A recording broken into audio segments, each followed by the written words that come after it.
Okay, final question on this topic sir.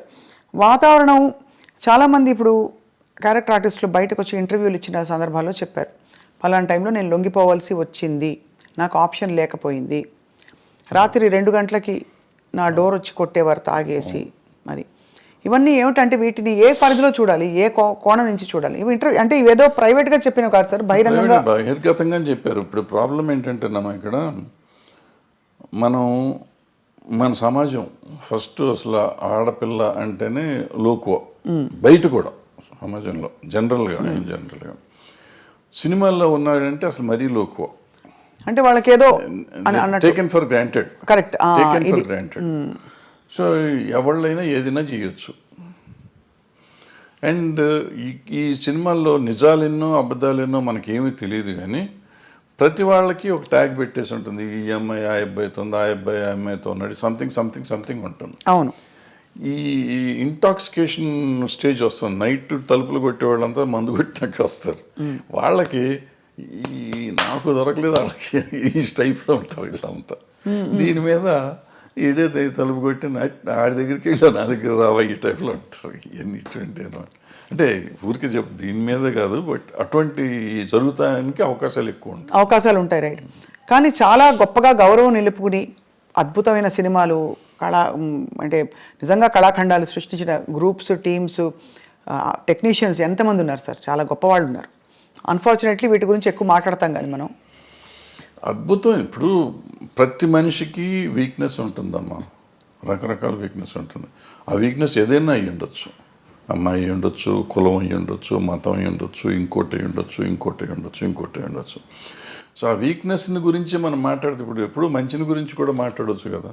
తప్పకుండా. అయ్యో, మంచిని గురించి మాట్లాడితే ఇప్పుడు ఈ అమ్మాయిల వీక్నెస్ని గురించే మాట్లాడితే ఇవాళ సమాజంలో ఎంతమంది నిలబడతారు? పొలిటీషియన్స్ని తీసుకోండి, సినిమా యాక్టర్లను తీసుకోండి, ఈవెన్ బయట సమాజంలో తీసుకోండి, సాఫ్ట్వేర్లో తీసుకోండి, మీడియాలో తీసుకోండి, ఎక్కడన్నా తీసుకోండి, స్త్రీయే మూల కారణం అంటారు. ఇప్పుడు నేను ఇది ఉంది కదా, ఈ కేసు ఉంది కదా, ఇది మన ఐసీఎల్ని పెట్టిన కోర్టు, అదే పాష్ రూల్స్ ప్రకారం తీసుకుంటే ఈ చెప్పిన ఏ సెక్టర్లో అయినా మగవాళ్ళు ఉంటారా? ఉండరు. కొంతమంది బహిరంగంగా బయటకు వచ్చేవి, కొంతమంది రాకుండా, కొంతమంది దాని ఇప్పుడు నువ్వు మా ఇందాక వచ్చి నీ షేక్ హ్యాండ్ ఇస్తే కూడా తప్పే, నీ చెయ్యి నా చేతికి తగిలితే తప్పే, according to posh act. Bad touch good touch అంటారు. నువ్వు బ్యాడ్ టచ్గా ఫీల్ అయ్యావు, నేను గుడ్ టచ్ నీకు ఇచ్చింది, అలా కూడా పడతారు సార్ కేసులు. బ్యాడ్ టచ్ గుడ్ టచ్ అవుతుంది కదా, ఉంది. బట్ అంటే దానికి ఒక సమంజసమైన పరిధి నిజంగా ఉండొచ్చు. నీకు నువ్వు ఫీల్ అయ్యి ఉండొచ్చు, నేను ఫీల్ అయ్యి ఉండకపోవచ్చు, నువ్వు ఫీల్ అయ్యి ఉండొచ్చు. నువ్వు ఫీల్ అయితే కేసేగా.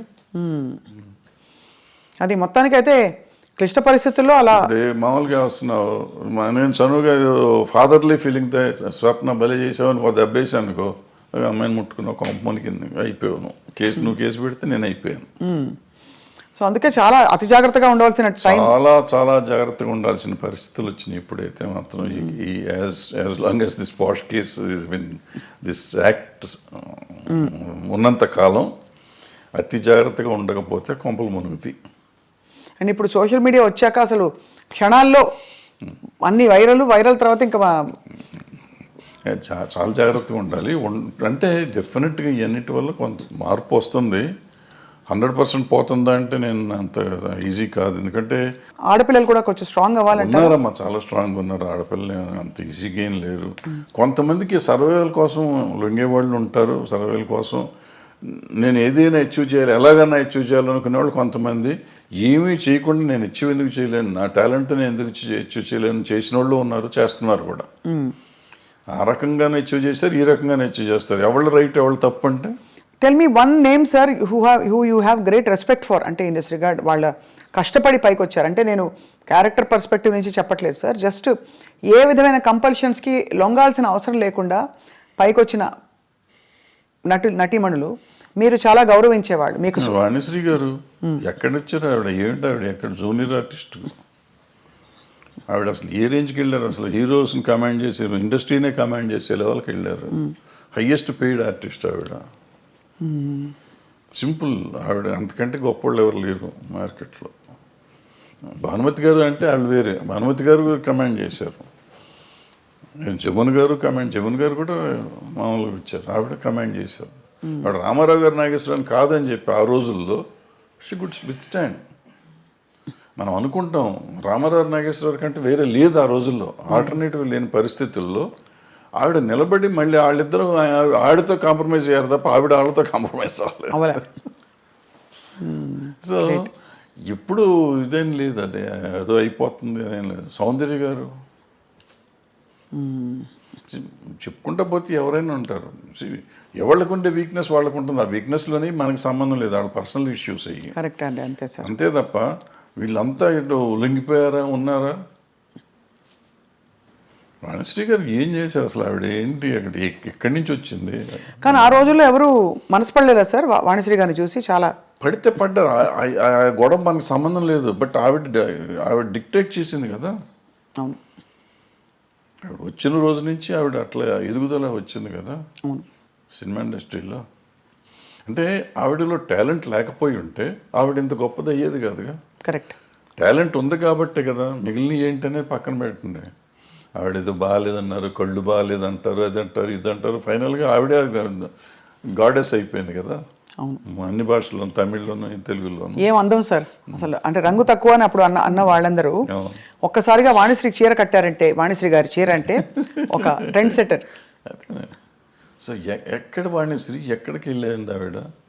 అందరు హీరోల కంటే ఎక్కువ హైయెస్ట్ రెమ్యునరేషన్ తీసుకుంది ఆవిడ. ఎంత సార్ ఆ రోజుల్లో? ఎలా ఉండేది ఆ రోజుల్లో 2.5-3 లక్షలు తీసుకుంది నాకు తెలిసినప్పుడు. అప్పుడు వీళ్ళు ఎవరు 2 లక్షలు టచ్ చేయలేదు. ఇప్పుడు ఎవరు, ఏ హీరోలు? రామారావు గారు, నాగేశ్వరరావు కూడా? రామారావు గారు ఇంకా కాదు, తక్కువ. శోభన్ బాబు తీసుకున్నాడు అప్పట్లో, 2 తీసుకున్నాడు. ఈవిడ 2.5 అట్లా తీసుకున్నాడు రోజుల్లో. మరి కాలం మారిపోయిందా, డబ్బు విలువ పడిపోయిందా తర్వాత సార్? రామారావు గారు కంబ్యాక్ వచ్చినాక ఆయన హైయెస్ట్కి వెళ్ళిపోయారు.